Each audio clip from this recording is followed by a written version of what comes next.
Skuad final Garuda Asia di final Piala Dunia. Sintayong temukan harta karun ganas. Punggawa Garuda masuk nominasi pemain terbaik di luar negeri. Hai, jumpa lagi di Halo Timnas yang akan menyajikan informasi terupdate mengenai tim nasional Indonesia. Simak berita selengkapnya berikut ini. Dan sebelum itu, jangan lupa like, comment, subscribe, dan share video ini. Enjoy!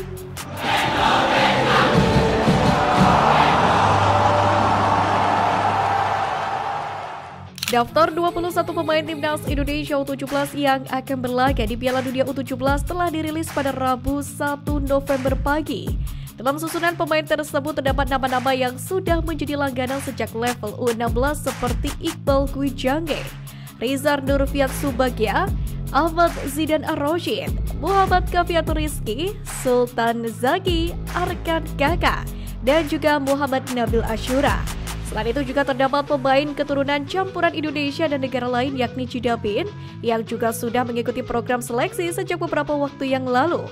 Sementara dua nama anyar yang belakangan ini masuk ke timnas Indonesia U17 adalah Amar Briking dan Wilber de Halim Jardim, juga didaftarkan Bima Sakti. Sementara itu Garuda Asia sendiri akan menghadapi Ekuador pada laga pembuka 10 November dan lanjut menghadapi Panama 3 hari berselang. Kemudian laga penutup fase grup akan mempertemukan Indonesia dengan Maroko pada 16 November.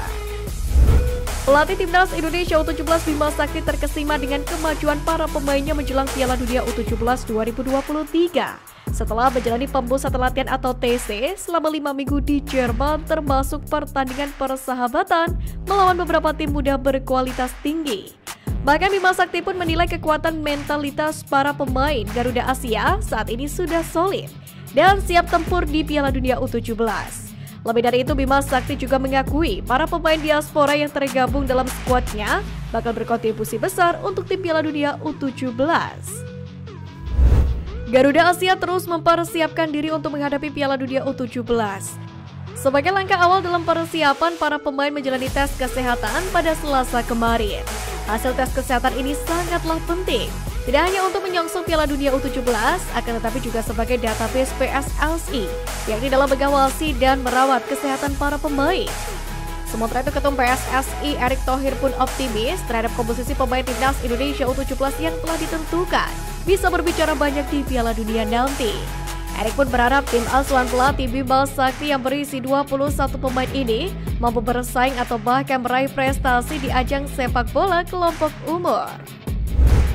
Mantan kiper Swiss dan anggota FIFA Technical Study Group Pascal Zuberbahler akan datang ke Indonesia dan mengawasi pertandingan Piala Dunia U17. Sebab pada ajang ini akan banyak talenta-talenta muda sepak bola dari berbagai negara beradu skill di lapangan hijau. Apalagi Pascal menjelaskan bahwa usia 17 tahun untuk saat ini, para pemain bola sudah bisa masuk ke klub besar. Pascal sendiri adalah pemain berkebangsaan Swiss kelahiran tahun 1971. Dalam karirnya dia pernah bermain di beberapa klub Eropa seperti FC Basel, West Bromwich Albion, dan juga Bayern Leverkusen.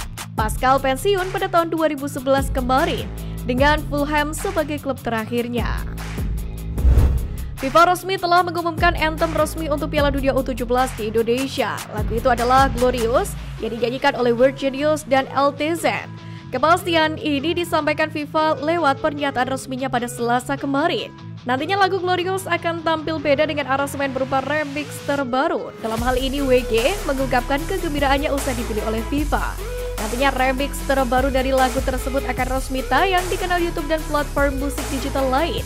Tepatnya pada 3 November mendatang. Pemain KV Mechelen Sandy Walsh membagikan kabar cederanya melalui media sosial Instagram pada Selasa kemarin.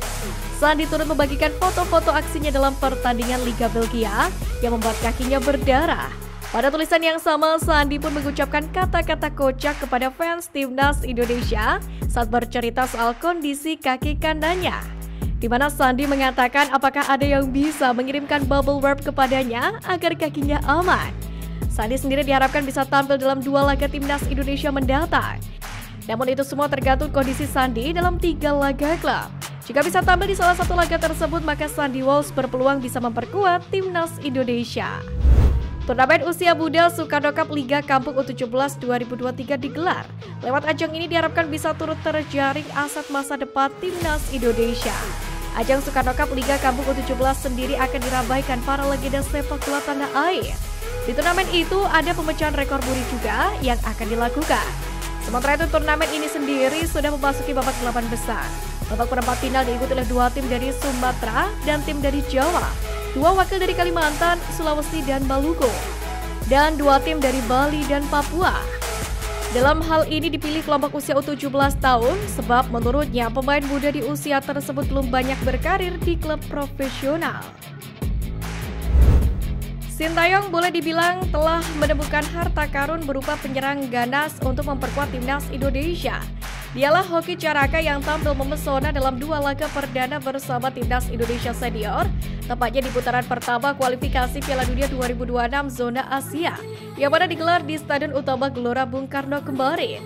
Tentu itu merupakan kesan yang bagus dari pemain berusia 19 tahun ini. Meski lawannya adalah Brunei Darussalam, namun Hoki telah berhasil membayar kepercayaan Sintayong dan memaksimalkan kesempatan tampil dengan sebaik mungkin.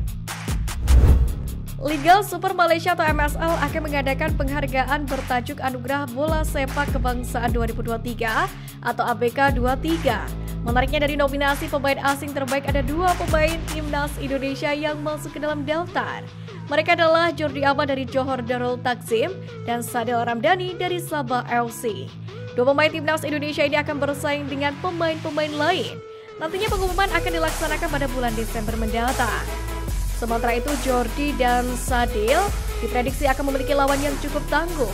Pasalnya dari daftar tersebut ada Aaron Del Valle yang merupakan top scorer Liga Malaysia musim ini. Seperti yang kita ketahui bahwasanya Sandy Walsh sebelumnya telah mendapatkan cedera saat membela KV Mechelen pada 28 Oktober kemarin. Kabar itu tentu jadi pukulan telak bagi skuad Garuda yang akan melawan Irak pada putaran kedua kualifikasi Piala Dunia 2026 Zona Asia pada 16 November mendatang. Namun demikian, Sandy mengkonfirmasi bahwa dia siap segera kembali ke lapangan. Tepatnya setelah dia mendapatkan jahitan dan mulai menjalani pemulihan. Sandy sendiri terlihat sudah mulai menjalani sesi latihan ringan fisik di pusat kebugaran pasca cedera. Di sisi lain, pelatih KV Mechelen Stephen Dufour tidak bisa memastikan kapan Sandy benar-benar akan kembali. Diperkirakan butuh beberapa pekan sebelum akhirnya pemain berusia 28 tahun ini kembali ke lapangan. Di sela-sela TC persiapan Piala Dunia U17, pemain diaspora Welber Halim Jardim menceritakan pengalaman dirinya belajar bahasa Indonesia, yakni bersama sang ibunda saat masih kecil. Meski besar di Sao Paulo, Brasil, namun sang ibunda Welber yang bernama Leilana Jardim merupakan orang asli Banjarmasin. Tak hanya Welber dididik dengan gaya dan budaya Indonesia. Tak hanya itu, sang wonderkid juga membeberkan satu makanan Indonesia favoritnya. Dia mengaku amat menyukai nasi kuning. Welber sendiri akan menjalani laga pertama Timnas Indonesia U17 yang menghadapi Ekuador U17 di Stadion Gelora Bung Tomo, Surabaya pada 10 November mendatang.